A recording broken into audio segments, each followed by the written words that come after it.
Discuss करने के बाद अब हम डिस्कस कर सकते हैं कंपाउंड्स ऑफ कार्बन। देखो, कार्बन जितने भी कंपाउंड्स बनाता है उनको हम दो कैटेगरीज के अंदर क्लासिफाई कर सकते हैं। तो ये दो कैटेगरीज हैं, ऑर्गेनिक एंड इनऑर्गेनिक कंपाउंड्स। कार्बनिक कंपाउंड्स दो तरीके के होंगे, एक ऑर्गेनिक कंपाउंड्स और दूसरे इनऑर्गेनिक कंपाउंड्स। सबसे पहले देखते हैं ऑर्गेनिक कंपाउंड्स क्या होते हैं। So, organic compounds are the compounds made up of carbon, hydrogen and oxygen generally, है ना। जनरली कार्बन, हाइड्रोजन और ऑक्सीजन से मिलकर जो कंपाउंड्स बने होते हैं उन्हें हम कौन से कंपाउंड्स बोलते हैं? Organic compounds. For example methane, CH4। आप अल्कोहल का आपने नाम सुना होगा, CH3OH, इसे हम बोलते हैं मीथेनॉल। उसके अलावा ग्लूकोज, C6H12O6। ये सब के सब कंपाउंड्स किस कैटेगरी में आते हैं? In the category of organic compounds. तो ऐसे कंपाउंड जो जनरली कार्बन, हाइड्रोजन, ऑक्सीजन से मिलकर बने होते हैं उन्हें हम क्या बोलते हैं? Organic compounds. इन कंपाउंड्स में कार्बन, हाइड्रोजन, ऑक्सीजन के अलावा नाइट्रोजन भी हो सकता है, सल्फर भी हो सकता है और भी बहुत सारे एलिमेंट्स हो सकते हैं, बट बेसिकली कैटेगराइज किया गया है depending on carbon, hydrogen and oxygen. उसी तरह कार्बन के दूसरे कंपाउंड्स होते हैं जिन्हें हम बोलते हैं इनऑर्गेनिक कंपाउंड्स। इनमें कार्बन, हाइड्रोजन, ऑक्सीजन का होना जरूरी नहीं है। जैसे हम बात करें CO, कार्बन मोनोऑक्साइड, CO2, इनमें कार्बन, ऑक्सीजन होती हैं लेकिन फिर भी किस कैटेगरी के अंदर आते हैं? इनऑर्गेनिक कंपाउंड्स, क्योंकि यहाँ पे हाइड्रोजन साथ में प्रेजेंट नहीं है। तो बेसिक क्राइटेरिया अगर हम बोलें तो ऑर्गेनिक कंपाउंड्स हम उन्हें बोलेंगे जिनके अंदर carbon, hydrogen and oxygen present है। अगर ये अलग अलग कंबाइन होते हैं तो फिर हमें क्या बोलेंगे? इन्हें इनऑर्गेनिक कंपाउंड्स। तो ये दो कैटेगरी है कार्बन कंपाउंड्स की। हमें जो बेसिकली डिस्कस करना है, those are organic compounds of carbon, जो कि बहुत बहुत बहुत इंपॉर्टेंट है। इनके ऊपर बेस्ड आप 11th क्लास में पूरी एक बुक होगी आपके पास, ऑर्गेनिक कंपाउंड्स। तो आओ डिस्कस करते हैं व्हाट आर ऑर्गेनिक कंपाउंड्स और इनकी क्या क्या प्रॉपर्टीज होती है। तो ऑर्गेनिक कंपाउंड्स में जो हम सबसे पहले कैटेगरी डिस्कस करने जा रहे हैं, दैट इज हाइड्रोकार्बन्स। देखो, हाइड्रोकार्बन्स इनके नाम से पता लग रहा है। आप इसके नाम को ब्रेक करो तो हाइड्रो प्लस कार्बन, यानी वो कंपाउंड्स जो हाइड्रोजन और कार्बन से मिलकर बने होते हैं उन्हें हम क्या बोलते हैं? हाइड्रोकार्बन्स। तो हम बड़ी सिंपल डेफिनेशन से इनको डिफाइन कर सकते हैं as compounds made up of carbon and hydrogen only are known as hydrocarbons. इन कंपाउंड में सिर्फ क्या प्रेजेंट होगा? कार्बन एंड हाइड्रोजन, उसके अलावा और कोई तीसरा एलिमेंट यहाँ पर प्रेजेंट नहीं होगा, तो इन्हें हम बोलते हैं हाइड्रोकार्बन्स। हाइड्रोकार्बन्स को फर्दर हम दो पार्ट्स में क्लासिफाई करते हैं, जिसमें पहला है सैचुरेटेड हाइड्रोकार्बन्स और दूसरा है अनसैचुरेटेड हाइड्रोकार्बन्स। तो ये दो क्लास हुई हाइड्रोकार्बन्स की, एक सैचुरेटेड हाइड्रोकार्बन्स और दूसरा अनसैचुरेटेड हाइड्रोकार्बन्स। चलो डिस्कस करते हैं सबसे पहले कि व्हाट आर सैचुरेटेड हाइड्रोकार्बन्स। तो देखो, सैचुरेटेड हाइड्रोकार्बन्स आपके पास वो हाइड्रोकार्बन्स होते हैं जिनके अंदर कार्बन एटम्स और हाइड्रोजन एटम्स एक दूसरे से हमेशा कौन से बॉन्ड से बॉन्डेड होते हैं? सिंगल बॉन्ड से। यहां पर कोई भी डबल या फिर ट्रिपल बॉन्ड प्रेजेंट नहीं होता है। तो ऐसे हाइड्रोकार्बन जिनमें कार्बन एटम्स एक दूसरे से सिर्फ और सिर्फ सिंगल बॉन्ड से बॉन्डेड हो, उन्हें हम क्या बोलते हैं? Saturated hydrocarbons. तो इनको हम डिफाइन कर सकते हैं as the hydrocarbons in which carbon atoms are linked together by single bonds only। तो इन्हें हम क्या बोलेंगे? Saturated hydrocarbons. जैसे कुछ एग्जांपल मैं आपको दूं, मीथेन। मीथेन आप जानते हो, मीथेन इज CH4। तो यहाँ पे एक कार्बन, यहाँ तो सिंस एक ही कार्बन है और कार्बन और हाइड्रोजन कौन से बॉन्ड से बॉन्डेड है? Single bonds. दूसरा एग्जांपल देखो ना, C2H6, ये भी एक हाइड्रोकार्बन होता है। इसका नाम लिखना आप सीखोगे, इसे हम बोलते हैं इथेन। तो यहां पर दो कार्बन एटम्स होंगे, हर कार्बन एटम हाइड्रोजन के साथ अटैच्ड होगा और जो दोनों कार्बन एटम्स होंगे वो एक दूसरे से सिंगल बॉन्ड के थ्रू बॉन्डेड होंगे। तो यहां पर दोनों carbon atom since single bond के थ्रू बॉन्डेड है, इसलिए हम इसे कौन सा हाइड्रोकार्बन बोलेंगे? Saturated hydrocarbons. अब देखो, जितने भी सैचुरेटेड हाइड्रोकार्बन्स होते हैं उन्हें हम एक बहुत ही इंपॉर्टेंट नाम से जानते हैं, जिसे हम बोलते हैं एल्केन्स। हर एक सैचुरेटेड हाइड्रोकार्बन को आप क्या बोल सकते हो? एल्केन्स, यानी ये इनका कॉमन नेम हो गया। जिस भी हाइड्रोकार्बन में carbon carbon atom single bond के थ्रू बॉन्डेड हो उन्हें हम क्या बोलेंगे? एल्केन। यहाँ पर एन जो होता है वो सैचुरेटेड हाइड्रोकार्बन्स के लिए यूज किया जाने वाला सफिक्स है। क्या है ये? सफिक्स। इसको हम यूज करेंगे जब हम हाइड्रोकार्बन्स की नेमिंग करेंगे। तो हम सिंपली ये कह सकते हैं कि all saturated hydrocarbons are known as alkanes. यानी अगर हम बात कर रहे हैं एल्केन्स की, इसका मतलब अंडरस्टूड है कि यहाँ पर सारे कार्बन आइटम्स कौन से बॉन्ड से बॉन्डेड है? सिंगल बॉन्ड के थ्रू बॉन्डेड है। तो सैचुरेटेड हाइड्रोकार्बन्स के बाद हम नेक्स्ट डिस्कस करते हैं अनसैचुरेटेड हाइड्रोकार्बन्स को। देखो, अनसैचुरेटेड हाइड्रोकार्बन्स को हम फर्दर डिवाइड करते हैं दो क्लास में, डिपेंडिंग ऑन कि उसके अंदर कार्बन कार्बन एटम के बीच में कौन से बॉन्ड बन रहे हैं। अगर कार्बन कार्बन एटम के बीच में डबल बॉन्ड बन रहा है तो अनसैचुरेटेड हाइड्रोकार्बन को हम बोलते हैं एल्कीन्स। क्या बोलते हैं? एल्कीन्स। अगर कार्बन कार्बन एटम के बीच में ट्रिपल बॉन्ड बन रहा है तो उनको हम बोलते हैं एल्काइन्स। तो डिपेंडिंग ऑन कि कार्बन कार्बन एटम के बीच में कौन सा बॉन्ड बन रहा है, हम अनसैचुरेटेड हाइड्रोकार्बन्स को दो पार्ट्स में डिवाइड करते हैं, एल्कीन्स एंड एल्काइन्स। ये जो डबल बॉन्ड और ट्रिपल बॉन्ड है इन्हें हम बोलते हैं मल्टीपल बॉन्ड्स। क्या बोलते हैं? Multiple bonds. तो सिंपली हम डिफाइन कर सकते हैं अनसैचुरेटेड हाइड्रोकार्बन्स को as the hydrocarbons containing multiple bonds between two carbon atoms will be known as unsaturated hydrocarbons. तो अगर डबल बॉन्ड प्रेजेंट है तो हम एक सफिक्स यूज करेंगे दैट इज इन, और अगर ट्रिपल बॉन्ड प्रेजेंट है तो हम एक सफिक्स यूज करेंगे दैट इज आइन। तो ये सारे सफिक्सेस हमारे काम में आएंगे जब हम नेमिंग करेंगे। तो एल्कीन्स और एल्काइंस के अगर हम कुछ एग्जांपल्स देखें तो देखो, एल्कीन का एक एग्जांपल है आपके पास इथीन, जिसका फॉर्मूला होता है C2H4 और इसकी स्ट्रक्चर होती है, इसमें कार्बन कार्बन डबल बॉन्ड से बॉन्डेड होते हैं और साथ में हर कार्बन के साथ दो दो हाइड्रोजन अटैच्ड होते हैं। देखो, ये नाम और स्ट्रक्चर देखकर घबराओ मत, ये बहुत आसान है। अभी हम इनकी नेमिंग करना सीखेंगे तब आप चुटकी बजा के स्ट्रक्चर बना दिया करोगे, तो डरने की जरूरत नहीं है। इसी तरह एल्काइन, एल्काइन का एग्जांपल होता है इथाइन, जिसका फॉर्मूला होता है C2H2। इसमें क्या होता है, दो कार्बन एटम्स ट्रिपल बॉन्ड से बॉन्डेड होते हैं और हर कार्बन एटम के साथ एक एक हाइड्रोजन एटम अटैच्ड होता है। तो हम इसको समराइज कर सकते हैं कि हाइड्रोकार्बन्स दो टाइप के होते हैं, सैचुरेटेड जो सिर्फ सिंगल बॉन्ड से बॉन्डेड होते हैं, अनसैचुरेटेड जो मल्टीपल बॉन्ड से बॉन्डेड होते हैं। मल्टीपल बॉन्ड में डबल बॉन्ड और ट्रिपल बॉन्ड काउंट करते हैं। अगर डबल बॉन्ड है तो हम उसे बोलेंगे एल्कीन, और अगर हम ट्रिपल बॉन्ड है तो हम उसे क्या बोलेंगे? एल्काइंस। तो ये हुए क्लासेस ऑफ हाइड्रोकार्बन्स। आओ आगे बात करते हैं अबाउट नेमिंग ऑफ हाइड्रोकार्बन्स। तो ये हुआ ओवरव्यू, क्या होते हैं हाइड्रोकार्बन्स। अब डिटेल में हम एक एक क्लास को डिस्कस करते हैं। इसमें हम सबसे पहले डिस्कस करने जा रहे हैं सैचुरेटेड हाइड्रोकार्बन्स और एल्केन्स। देखो, इन हाइड्रोकार्बन्स में ऐसा नहीं होता कि सिर्फ एक ही हाइड्रोकार्बन होता है, ये एक पूरी सीरीज बनाते हैं, पूरी फैमिली। और सारी सीरीज को, जो फैमिली होती है एल्केन्स की या सैचुरेटेड हाइड्रोकार्बन्स की, उसको हम एक सिंगल फॉर्मूला से डिनोट करते हैं जिसे हम बोलते हैं जनरल फॉर्मूला। और एल्केन्स का जनरल फॉर्मूला होता है CnH2n+2। ये किसका फॉर्मूला है? General formula of alkanes. यहाँ पे n क्या होता है? n is number of carbon atoms. n क्या होता है? Number of carbon atoms. For example, अगर आप n की वैल्यू 1 रखोगे, ठीक है, या फिर हम ऐसा करते हैं, चार्ट टाइप या टेबल टाइप बना लेते हैं। हम यहाँ पे लिखते हैं values of n and members, जो भी मेंबर्स बनते जाएंगे। तो n की वैल्यू रखते हैं 1 रखेंगे, तो देखो यहाँ पर n1 रखो, n1 हो गया तो कार्बन हो गया 1, 2 इंटू 1 2, 2 प्लस 2 कितना हो गया 4। तो जो पहला मेंबर बना वो क्या बना? CH4। n के लिए 2 रखो, 2 रखो इस फॉर्मूले में, C2, फिर वापस आओ, n के लिए 2, 2 2 जा 4, 4 प्लस 2 कितना हो गया? 6, C2H6। n के लिए 3 रखो, कितना हो जाएगा? C3H8। सिमिलरली n के लिए आप रखो 4, क्या बन जाएगा? C4H10। n के लिए रखो 5, ये क्या बन जाएगा? C5H12 and so on. इसी तरह ये चलता रहेगा।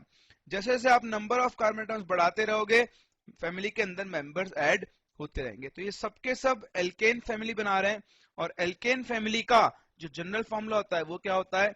CnH2n+2। ये आपको याद रखना होगा। सिंस ये सब एल्केन फैमिली के मेंबर्स हैं तो इन सबके नाम में एक सफिक्स लगेगा जिसे हम क्या बोलेंगे? n। समझ में आता है? तो ये आपके सैचुरेटेड हाइड्रोकार्बन्स। आओ इनकी नेमिंग करते हैं ना, इनकी नेमिंग कैसे करते हैं। हाइड्रोकार्बन्स की नेमिंग करने के लिए हम एक टेबल काम में ले रहे हैं। ये टेबल सैचुरेटेड अनसैचुरेटेड दोनों पर एप्लीकेबल है, तो अभी हम हाल फिलहाल इसे अप्लाई कर रहे हैं फॉर सैचुरेटेड। अगर नंबर ऑफ कार्बन एटम है 1, तो आपके पास एक प्रीफिक्स लगेगा जिसे हम बोलेंगे मैथ। अगर नंबर ऑफ कार्बन एटम है 2, तो हम इसे बोलेंगे एथ। अगर 3, तो हम यूज करेंगे प्रॉप। अगर नंबर ऑफ कार्बन है 4, तो हम इसे बोलेंगे ब्यूट। अगर ये 5 है तो हम बोलेंगे पेंट। 6 के लिए आएगा हेक्स। 7 के लिए आएगा हेप्ट। 8 के लिए आएगा ऑक्ट। और 9 के लिए आएगा नॉन। तो इस तरह से जैसे number of carbon atom very करते जाएंगे, आपके पास प्रीफिक्स भी चेंज होता जाएगा। 1 के लिए मैथ, 2 के लिए एथ, 3 के लिए प्रॉप, 4 के लिए ब्यूट, 5 के लिए पेंट, 6 के लिए हेक्स, 7 के लिए सेप्ट, हेप्ट और 8 के लिए ऑक्ट, 9 के लिए क्या होगा नॉन। सिंस ये सैचुरेटेड हाइड्रोकार्बन्स हैं, तो इनके लिए सफिक्स क्या बनेगा एन। समझ में आता है? हम सिर्फ सैचुरेटेड हाइड्रोकार्बन्स की बात कर रहे हैं, तो सफिक्स क्या बनेगा यहाँ पर एन। तो आओ कुछ एग्जांपल डिस्कस करते हैं। जैसे पहला एग्जांपल आपने लिया था CH4। CH4 में कितने कार्बन थे? Only 1 carbon. 1 कार्बन के लिए प्रीफिक्स क्या आएगा मैथ। सिंस ये एल्केन है तो सफिक्स क्या आएगा एन। तो इसका पूरा नाम क्या होगा मैथ प्लस एन, यानी क्या बन गया मीथेन। समझ में आता है? देखो अगर मान लो C2H6, C2H6 है ना, CnH2n+2, क्या हो गया C2H6। 2 कार्बन के लिए क्या आएगा प्रीफिक्स एथ। एथ को इसके साथ जोड़ो एन, तो कंपाउंड का फॉर्मूला क्या बना इथेन। समझ में आता है? 3 कार्बन होते हैं मान लो, तो फॉर्मूला क्या बनता C3H8। 3 कार्बन के लिए प्रॉप, प्रॉप के साथ जोड़ दो एन, तो कंपाउंड का नाम क्या बना प्रोपेन। इसी तरह 4 कार्बन होंगे तो C4H10 का 4 के लिए ब्यूट, ब्यूट को जोड़ दो एन के साथ, तो कंपाउंड का फॉर्मूला क्या बन जाएगा, इसका नाम क्या हो जाएगा सॉरी ब्यूटेन। तो इस तरह से आप किसी भी एल्केन का नाम लिख सकते हो। एल्क, ये जो एल्क होता है ना, इनको एल्केन बोलते हैं। देखो alkane, alk plus ane. Ane क्या हो गया suffix for saturated hydrocarbons. Alk, alk किसको डिनोट करता है नंबर ऑफ कार्बन एटम्स को। अगर नंबर ऑफ कार्बन एटम होगा 1, तो एल्क की जगह क्या आएगा मैथ। 2 होगा तो क्या आएगा एथ। 3 होगा तो क्या आएगा प्रॉप। 4 होगा तो ब्यूट। 5 होगा तो पेंट। तो इन सबको कंबाइन फॉर्म में हम क्या बोलेंगे एल्क।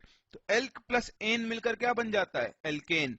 इसलिए सैचुरेटेड हाइड्रोकार्बन्स को हम एल्केन्स बोलते हैं, और इस तरह से हम उनकी नेमिंग करते हैं depending on number of carbon atoms. तो इनका नाम लिखने के बाद हम इनके फॉर्मूले को या इनके नाम को देखकर इनकी स्ट्रक्चर्स भी बना सकते हैं। देखो स्ट्रक्चर्स बनाते हैं। मान लो मुझे स्ट्रक्चर बनानी है मीथेन की। मीथेन, तो हमने भी पढ़ा मीथेन क्या होगा, एल्केन का जनरल फॉर्मूला CnH2n+2। देखो आपको ये तो याद रखना ही होगा, इसके बिना काम नहीं हो पाएगा। तो मीथेन हमें बनाना है। मीथेन मतलब मैथ आ रहा है, मैथ आता है 1 कार्बन के लिए, तो एन की वैल्यू कितनी हो गई 1। तो मीथेन का फॉर्मूला क्या बनेगा CH4। अब हम जानते हैं कार्बन की 4 वैलेंसी होती है, तो कार्बन 4 हाइड्रोजन के साथ इस तरह से सिंगल बॉन्ड बनाकर अटैच हो जाएगा। ये कौन सा कंपाउंड बना मीथेन। मुझे मीथेन नहीं बनाना, मुझे तो प्रोपेन बनाना है। प्रोपेन, प्रोपेन बना लेते हैं। प्रॉप कब आता है जब नंबर ऑफ कार्बन एटम 3 होते हैं। यहां पर n की वैल्यू 3 रखो। C3H, 3 2 6 + 2 8। फॉर्मूला क्या बना C3H8। 3 कार्बन मेरे पास प्रेजेंट है। सिंस ये एक एल्केन है, देखो एन एल्केन है ना, तो यहाँ पर सिर्फ कौन से बॉन्ड प्रेजेंट होंगे सिंगल बॉन्ड्स। तो मैंने 3 कार्बन को सिंगल बॉन्ड के थ्रू जोड़ दिया। देखो इस कार्बन की 1 वैलेंसी कंप्लीट है, इस कार्बन की 2 वैलेंसी कंप्लीट है, इस कार्बन की भी 1 वैलेंसी कंप्लीट है।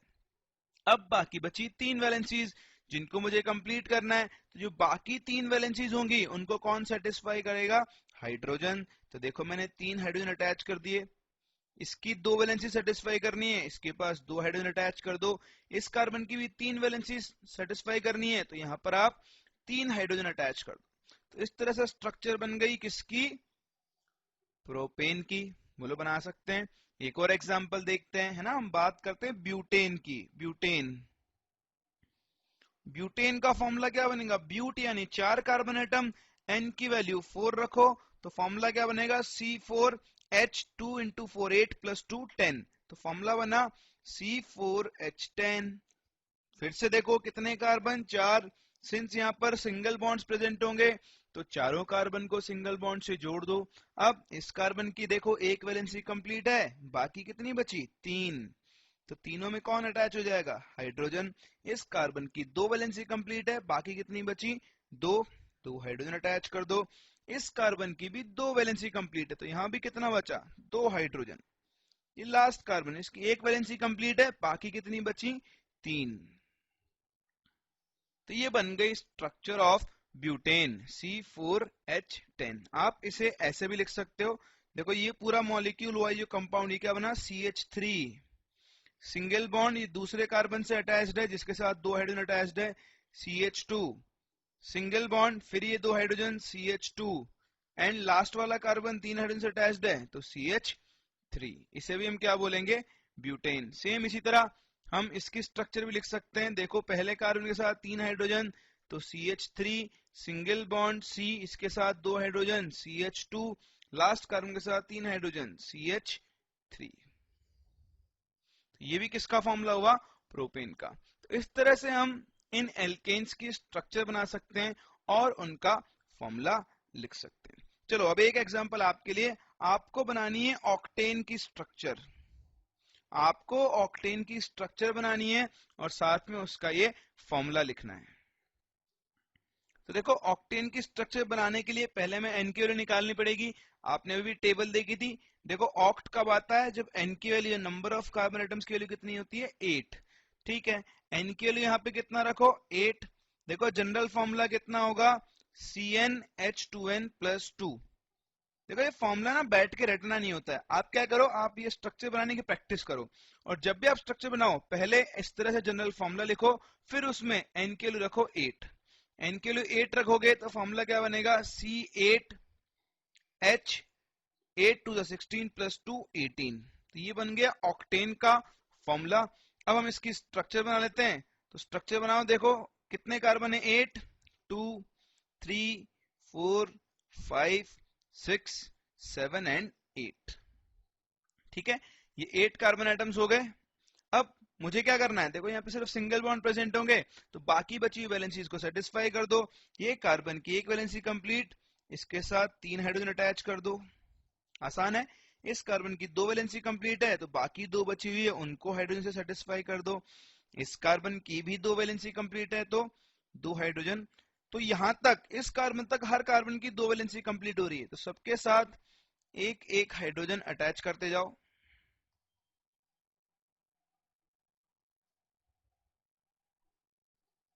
बाकी बचा लास्ट कार्बन, इसकी सिर्फ एक वैलेंसी कंप्लीट है, तो बाकी कितनी वैलेंसीज कंप्लीट होनी है, इसकी 3। तो इस तरह से आपके पास ये कंपाउंड बना, और ये इसकी स्ट्रक्चर, इसका नाम क्या होगा, ऑक्टेन। अगर हम इसका दूसरा फॉर्मूला लिखना चाहें तो हम सिंपली लिख सकते हैं, लास्ट कार्बन CH3। देखो ये इस तरह ये वाला कार्बन हो गया, इसी तरह एक कार्बन होगा राइट हैंड साइड में, ये वाला, और इनके बीच में कितने कार्बन है, 1 2 3 4 5 6 कार्बन है, हर एक के साथ 2 हाइड्रोजन जुड़े हुए हैं। यानी मैं ऐसा लिख सकता हूं, CH2 ग्रुप अपने आप को 6 टाइम रिपीट्स कर, क्या कर रहा है, CH2 ग्रुप अपने आप को 6 टाइम रिपीट कर रहा है। तो ये स्ट्रक्चर किसकी बन जाएगी, ऑक्टेन की।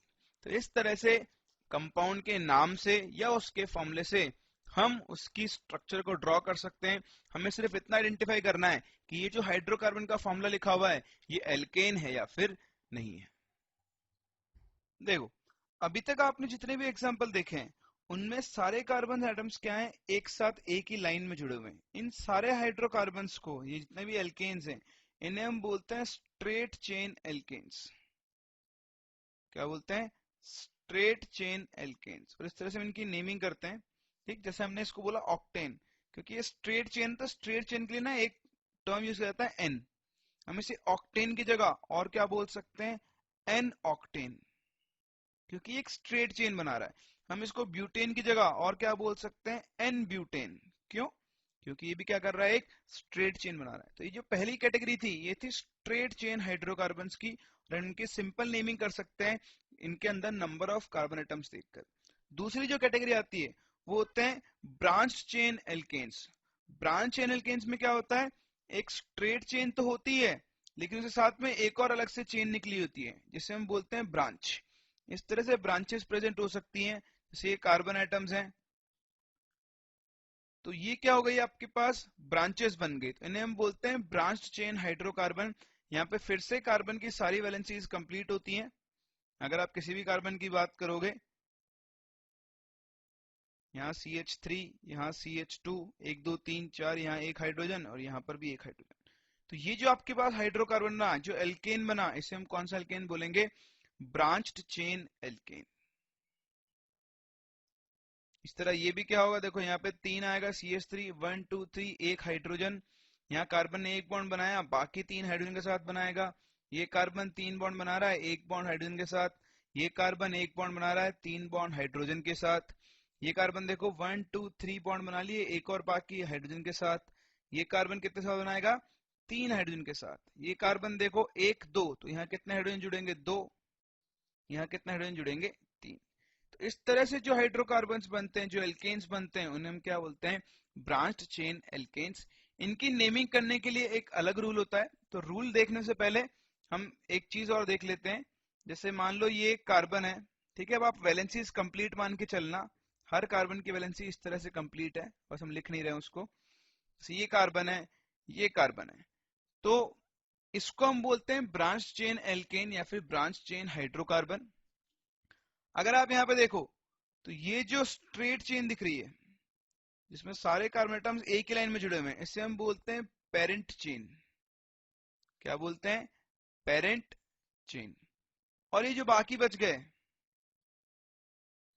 इनको हम बोलते हैं सब्स्टिट्यूएंट ग्रुप्स। क्या बोलते हैं, सब्स्टिट्यूएंट ग्रुप्स।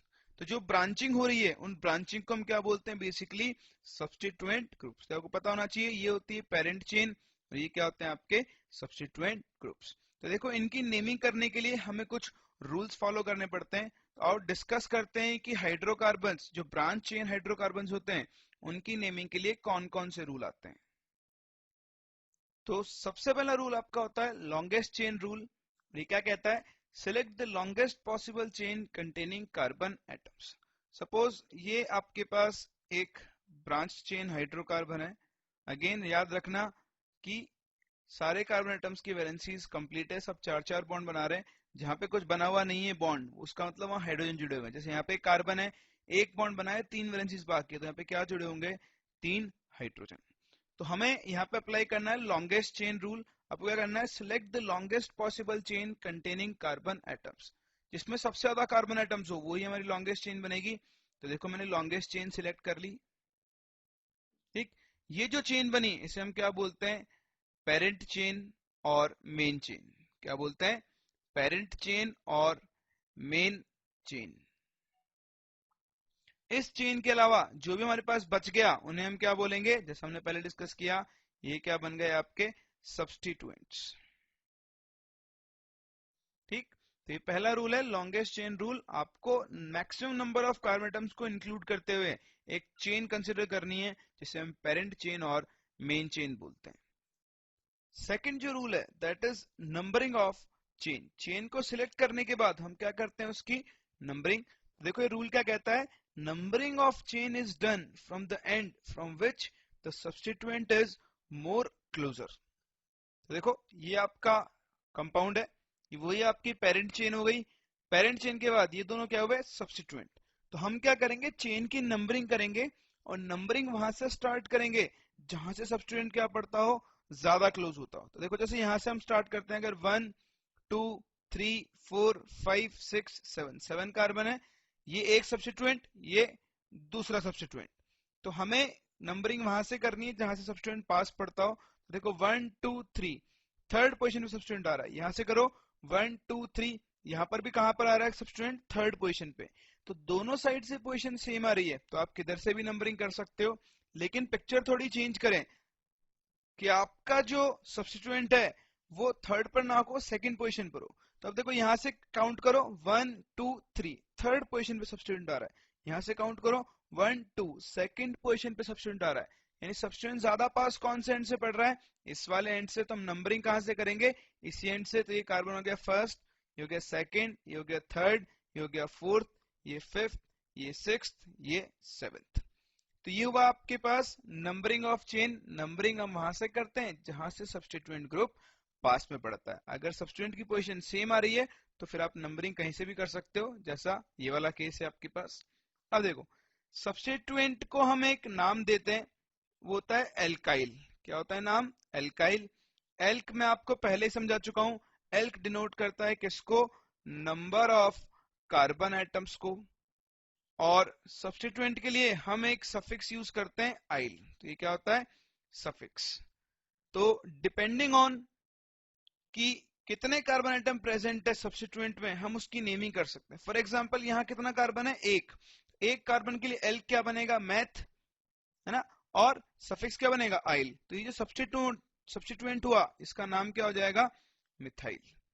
अगर यहाँ पे दो कार्बन होते, मान लो एक कार्बन और जोड़ देते हैं यहाँ पे, तो यहाँ पर दो कार्बन है, दो कार्बन के लिए एल्क क्या बनेगा, एथ। तो इस सब्स्टिट्यूएंट का नाम क्या हो जाएगा, इथाइल।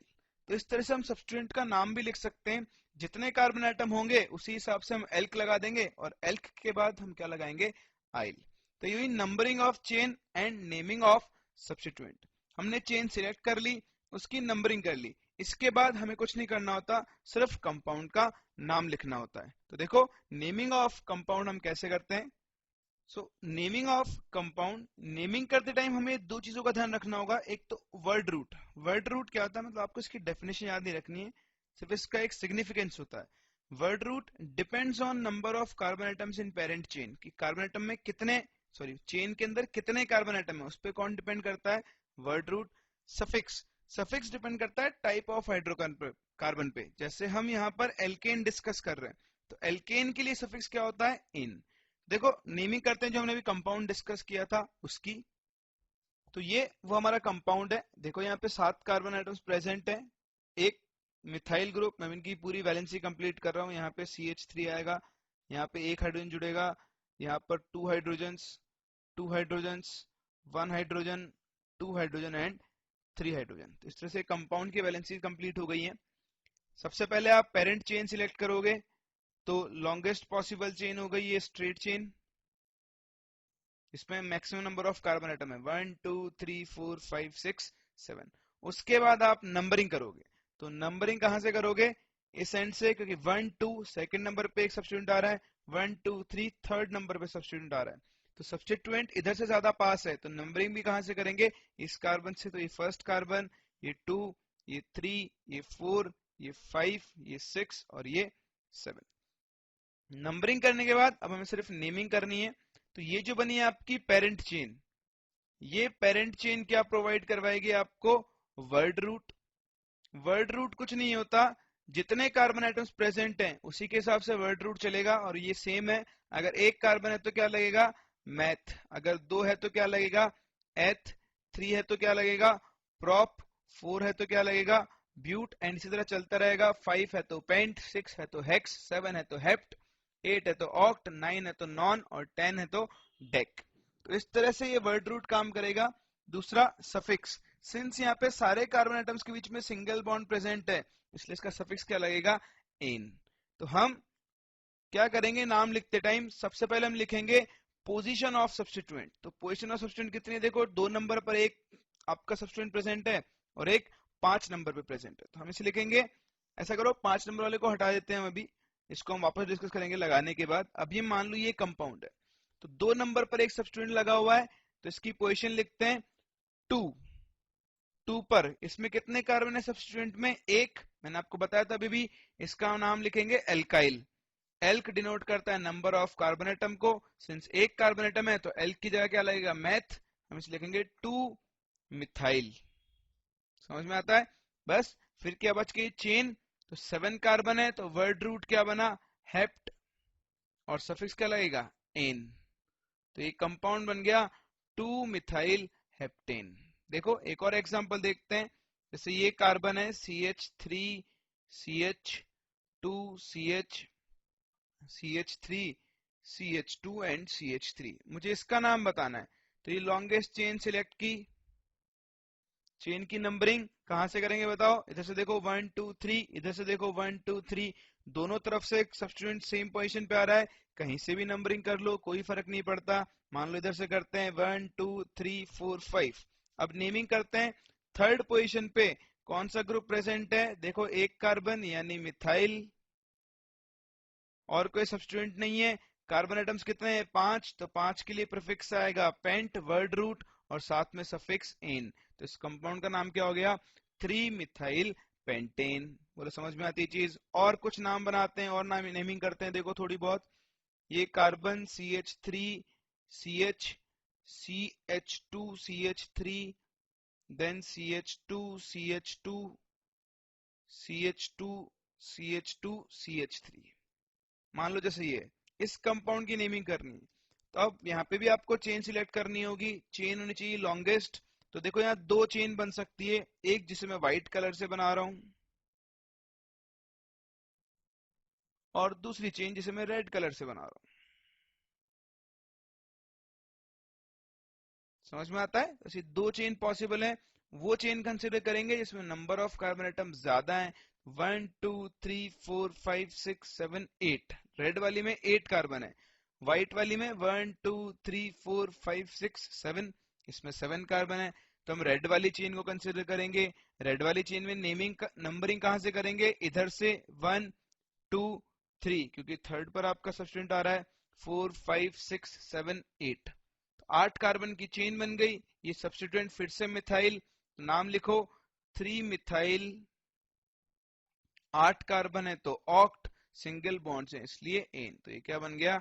3 methyl octane. मतलब समझ में आता है? तो इस तरह से हम किसी भी ब्रांच्ड चेन हाइड्रोकार्बन की नेमिंग कर सकते हैं। फिर देखो एक और केस जो हमने यहाँ डिस्कस करना था। यहाँ पर एक और मिथाइल ग्रुप प्रेजेंट है CH3। तो अब दो मिथाइल ग्रुप प्रेजेंट हो गए। जब दो मिथाइल ग्रुप प्रेजेंट होंगे तो उनके लिए हम डाई यूज करेंगे। क्या यूज करेंगे?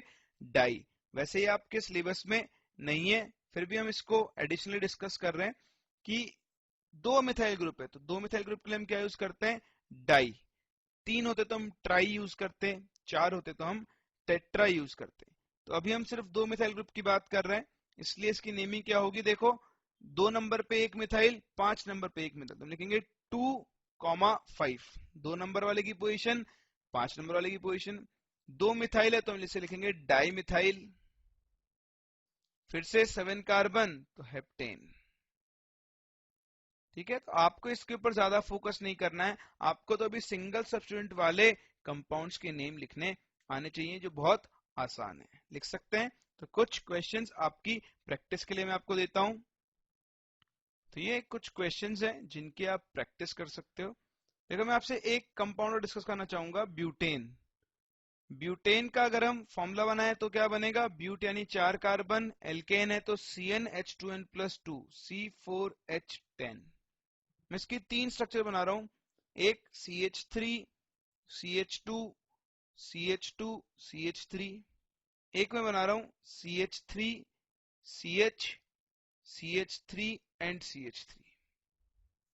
ये इसकी स्ट्रेट चेन स्ट्रक्चर है, ये इसकी ब्रांच चेन स्ट्रक्चर है। दोनों का फॉर्मूला एग्जैक्टली सेम है, देखो दोनों में कोई फर्क नहीं है। लेकिन अगर मैं इसकी नेमिंग करूं तो इसकी नेमिंग क्या होगी? N butane. जैसा मैंने आपको बताया था, एक स्ट्रेट चेन है, 4 कार्बन है तो हम एन टर्म यूज करेंगे, एन ब्यूटेन। इसकी नेमिंग करो, देखो ये ब्रांच चेन है तो ये तो हो गई straight longest chain possible. Numbering करो 1 2 3, नेमिंग करो 2 पर कौन जुड़ा हुआ है? मिथाइल, तो नाम क्या होगा? 2 मिथाइल प्रोपेन, क्योंकि यहाँ पर कितने कार्बन एटम है पेरेंट चेन में? 3, तो इसका नाम क्या हो गया? 2 मिथाइल प्रोपेन। तो इसका एक और कॉमन नाम होता है, इसे हम प्यार से बुलाते हैं आइसोब्यूटेन। क्या बुलाते हैं? आइसोब्यूटेन। ये आपको ध्यान रखना होगा। ये जो कंपाउंड है जिसमें 3 कार्बन स्ट्रेट है और एक कार्बन ब्रांचिंग में जुड़ा हुआ है, इसे हम क्या बोलते हैं? आइसोब्यूटेन। तो ये हो गया एन ब्यूटेन, इसी तरह ये क्या हो गया? आइसोब्यूटेन। तो ध्यान रखना 2 मिथाइल प्रोपेन को हम प्यार से क्या बुलाते हैं? आइसोब्यूटेन। ये सब बात हुई अबाउट सैचुरेटेड हाइड्रोकार्बन। हमने देखा सैचुरेटेड हाइड्रोकार्बन क्या होते हैं, कैसे हम उनकी नेमिंग करते हैं। अब डिस्कस करते हैं अबाउट अनसैचुरेटेड हाइड्रोकार्बन। कार्बन्स। तो जैसा हम पहले भी देख चुके हैं, हम अनसैचुरेटेड हाइड्रोकार्बन्स को दो कैटेगरीज में डिवाइड करते हैं, एल्कीन्स एंड एल्काइंस। एल्कीन्स जिनमें कार्बन कार्बन में डबल बॉन्ड प्रेजेंट हो, और एल्काइंस वो जिनमें कार्बन कार्बन में ट्रिपल बॉन्ड प्रेजेंट हो। तो जैसे एल्केन्स एक पूरी फैमिली बनाते हैं, उसी तरह एल्कीन्स और एल्काइंस भी फैमिली बनाती हैं depending on number of carbon atoms. तो यहाँ पर भी आपको इनका जनरल फॉर्मूला याद रखना पड़ेगा।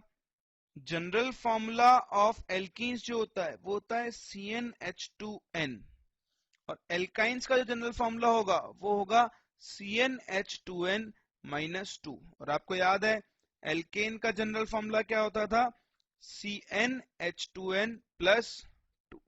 तो कुछ भी नहीं करना है, किसी एक का फॉर्मूला याद रख लो। एल्केन का याद रख लेते हैं, CnH2n +2। एल्कीन बनाना है तो 2 हाइड्रोजन कम कर दो, एल्काइन बनाना है तो 2 हाइड्रोजन और कम कर दो, यानी एल्केन से एल्कीन 2 हाइड्रोजन कम हो जाएंगे, एल्केन से एल्काइन टोटल 4 हाइड्रोजन कम हो जाएंगे। तो इस तरह से किसी भी एक के जनरल फॉर्मूले से हम बाकी का जनरल फॉर्मूला लिख सकते हैं।